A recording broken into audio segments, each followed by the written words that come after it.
seuraavaksi suurten aplodien saattamana espoolainen kitarateknikkomme Mehtis tuo minulle punaisen kitsun. Mehtis Espoosta! Kiitos Mehtiksenkin puolesta. Koska rumpalimme ja vanha ystäväni Sipe. Tietääkö teistä ensinnäkin kuka on Tapani Kansa? Hyvä. Sipe on Lahden Tapsa Kansa ja hän haluaa todistaa sen kertomalla teille hieman veressänne virtaavista niin kutsutuista hyvistä ja huonoista rasvahapoista ja ennen kaikkea mistä vitamiineista näitä saa.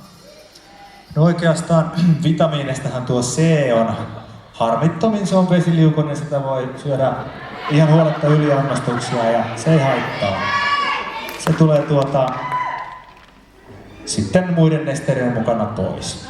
Mutta kun mennään tuohon D-vitamiiniin eli auringosta saatavaan vitamiiniin, niin me suomalaiset olemme pulassa.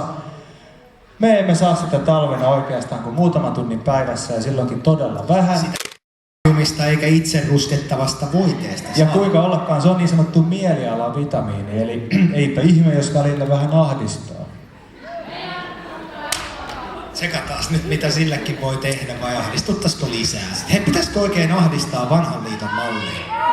Mun mielestä pitäisi. No niin.